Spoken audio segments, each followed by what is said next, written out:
welcome back to Aquarium 911, where I help people solve their aquarium problems. We did episode 1 last week. We talked about a Anubias issue that involved a lot of micronutrients. And today, we're going to deal with an issue with some Amazon swords. This email comes in from David. Hello, Bentley. I'm running a 125 gallon, which I picked up used. It's been running for a year this month. Nice. I'm running a lasagna-style substrate with Echo Complete on the bottom, stratum on the top, and then pool filter sand as a cap. I'm using a Night Crew C10 24/7 lights. There's two 36-inch ones across that 6-foot 125-gallon tank. I am filtering with a Tidal 110, a Marine Land Penguin Pro 375, and a Sun HW 3000 canister filter. So the Sun HW 3000 is their larger canister filter, but not quite the kind of FX6, FX4 designed one like the HW 5000 that we did a review on years ago. I have a bag of fluval peat pellets in the canister filter. So we're intentionally trying to bring our pH down using peat. That's something we want to pay attention to. Now granted, swords tend to like softer water in that lower pH, so that should be okay. My big question is about my two Amazon swords. The larger one was transplanted from another tank when I set this one up. It was not as tall before, but it was much thicker or bushier than it is now. And now the leaves are yellowing quite frequently. So there's kind of our first couple of clues. It used to be much more dense in its foliage than it is currently, and now we're seeing a lot more yellowing in the leaves. Typically, this is going to be some level of nitrate deficiency, but not always, as we saw with our micronutrient problem in the Anubias last week. If you missed that, there's a link in the corner. Go check that out, because I think it's going to help a lot of people who've been struggling with Anubias. Back to David. The smaller one is an Amazon sword Indian Red. It is new to the tank a year ago, so rather than being transplanted like the other sword, this one was brand new. But after a year, we know we've gone through that conversion process, and we should be at a pretty stable sword. It melted back, and this is all of the new growth in a year. So there's a picture here, you can see it, and if we look at that picture, we're seeing a lot of much shorter leaves, right? It's not getting very tall like it potentially could, but in general, the leaves look relatively healthy. But I will note, do you see how they all have a curl to them? See that little curl? That's telling us something. So that's our next clue, right? Leaves are kind of short for a sword. Normally they grow kind of long, and we're seeing a curl. So that's telling us we've got another problem, most likely some kind of nutrient deficiency that we need to solve. I have some Bacopa in one corner that is getting quite leggy.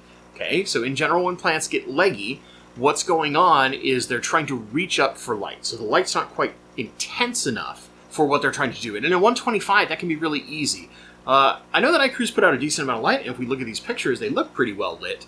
But it might be that diffusion as it gets down through the water is causing the Bacopa to get more and more leggy so it can get the amount of light it wants, because Bacopa is a pretty aggressive growing plant. I assume I need to trim it back. Not necessarily. If you want to prevent it from getting long and covering everything, then yeah, I would trim it and replant some of the things, especially if you want to keep those stems. For the existing ones, I would trim them quite low and kind of let them regrow all the way. If you really want to, they will sprout multiples, but you could just trim the tops, replant those, and remove the old ones. If you really wanted to, keep it to a more minimal amount of Bacopa, but I don't think that's a problem, right? You can see my jungle val is doing very well. Okay, so we've got one root feeder that is doing pretty well, the jungle val. We see two different swords, both root feeders, having some struggles. This is another important clue that I want to focus in on, okay? So the big clues we've got, we're not seeing as dense a foliage, we're seeing yellowing leaves in one sword. The second one melted completely back, and now we're getting some leaves, but they're kind of short, they're not as dense, and we are seeing kind of a curl happening with them. And then third, the Vallisneria is actually doing okay. It's looking relatively healthy. All three of these are root feeders. So in theory, they should be at similar health levels. That's going to start telling us some of our clues, right? I almost forgot. I dose once a week at a water change with Easy Green, Easy Iron, and Easy Potassium. Okay, so we're using the full Easy system from Aquarium Co-op. Great, it's a phenomenal product, but we're doing this once a week. And we're only dosing the water column. This is the next clue I want to zero in on, right? And this is probably the biggest clue. We're using water column fertilization with the lasagna method that has a sand cap. For you plant nerds out there, you might be already thinking exactly what I'm thinking. But let's finish up the email, and then we'll walk through the process that I would do to get this on the road to success. I'm running at 84 degrees. This is important because I have discus. Now, most of these plants, as we can see, do fine at 84 degrees. They've adjusted to that higher temperature, and they're doing fine. And we're keeping discus, which are beautiful fish.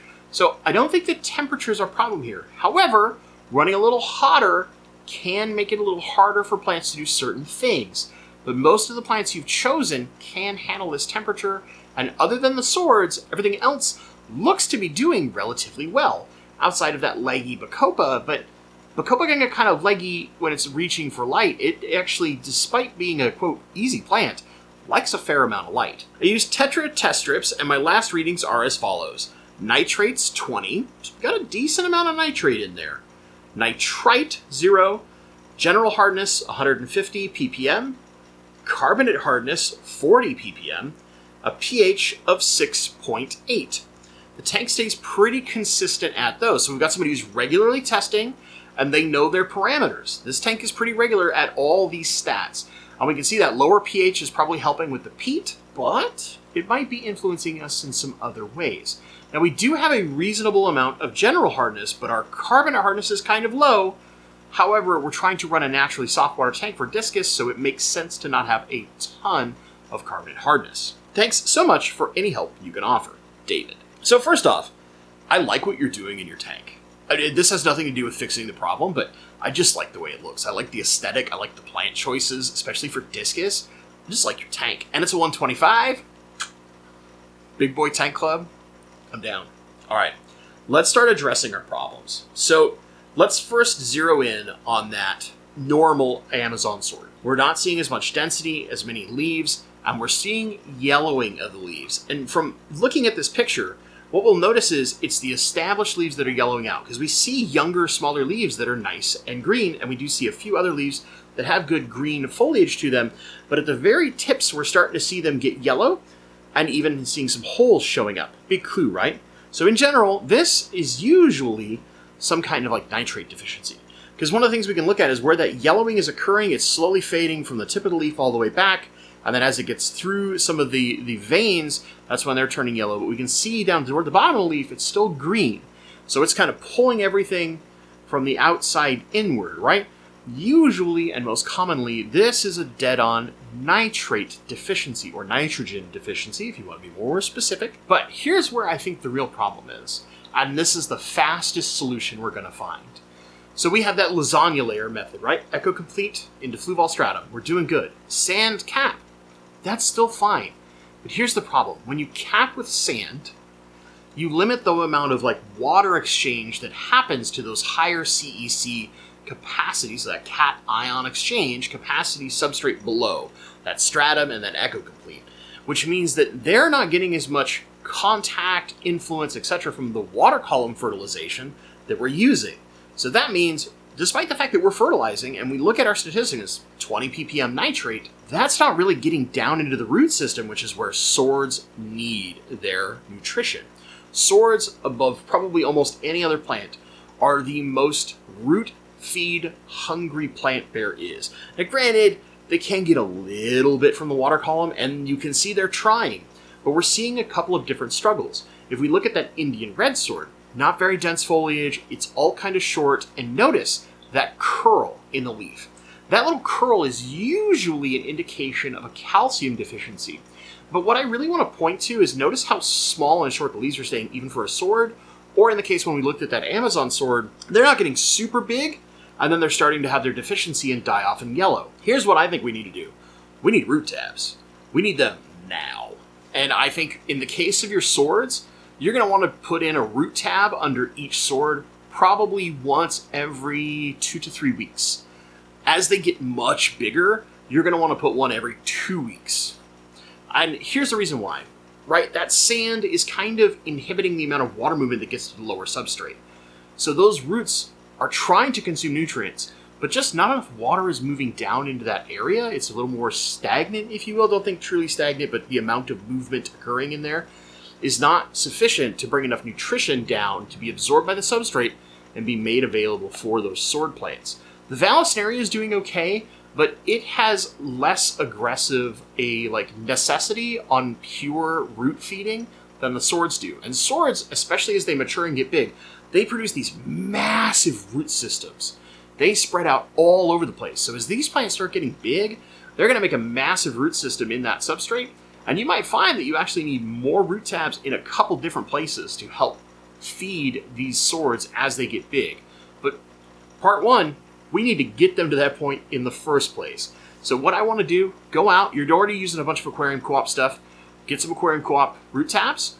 You could also go get, my personal favorite as far as, cheap and relatively easily available, but obviously you order from Aquarium Co-op enough that you probably can just cycle this into a purchase. But if not, go to Amazon and look for the Seachem Flourish tabs. I know I dog on the Seachem Flourish line, and we've got 2 videos in a row where I'm talking about Seachem Flourish products, but I feel like for certain products they actually do a really good job.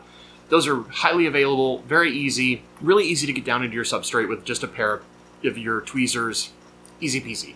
However, the Aquarium Co-op root tabs do a phenomenal job as well, and if you're going to make a Aquarium Co-op order relatively soon, maybe you're picking up replacements of some of your other stuff, just get a thing of root tabs, or 2, and just plug them into your order, okay? For at least the next month, because it's going to take a little time to get these bad boys back to where they're chugging and doing well again. Because one thing that you might be running into with this limited growth, they might not have a super robust root system. So we need to get all that nutrition, and we need to go all in one, right? We need all the micros and the macros down in the roots to help them reestablish and come back, be strong, healthy, and look amazing. We're going to do 1 root tab every 2 weeks. I would say while they're still small, every 3 weeks is okay. It just depends on how often you're willing to do that maintenance. Do you need to do it every 2 weeks on the nose right now? No. You could probably even do 1 and wait a month. But considering they're in recovery, right, and we're going to try and kickstart them, they might really chew through what you're putting in the substrate early. And even if there is some excess nutrients, the substrate's going to handle that, right? It will absorb some of those extra things. It's not like it's going to free float into the water column.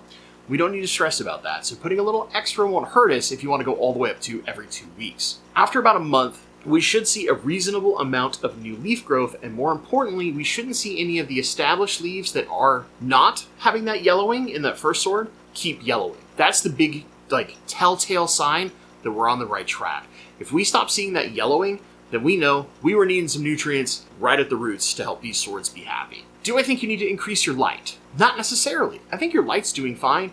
Yeah, that Bacopa's getting a little leggy, but that plant doesn't grow super dense and low anyway. It does like to kind of reach up, so don't stress too much. Just feel free to give it a trim and replant them. You can add a little density to it. And once you get to a point of where you have too many stems, then just plant your trims and take your old stems and pull them out. It's okay. It won't hurt you. The other plants in there look pretty healthy, so I'm not going to stress about those. We're not seeing crazy algae issues. I think we just need to get nutrition directly at the roots for those swords. We might even add one to the Vallisneria just to be nice to it, but really the swords need it. So let's pick up some root tabs. Let's do that for about a month, and then check back in with me. If everything's looking great, we've solved the problem. If we haven't quite found our way and we're still dealing with some small problems, we'll work them out from there. David, I really hope this helps you. For the rest of you who are watching, have you struggled with swords in the past too? What was your experience? What was your problem? Are you still trying to fix a problem right now? And maybe you're like, how did I not think about root tabs? Let me know in the comments down below. If you've enjoyed this video and you're enjoying the Aquarium 911 series, please give it a like. Consider subscribing if you're not subscribed. It's one of the best ways to tell Papa YouTube, hey, I like this, and someone else might too. It's literally the freest and easiest thing you can do to help support any small aquarium YouTube channel. Also, if you need help, up in the corner right now is a link to the original video for the Aquarium 911 series where I said, let me help you. This is going to give you all the details of what you need to do to shoot me an email, all the information that I need in order to try and give you a video just like this and help you with your problems. As always, my friends, thank you so much for watching. And stay awesome.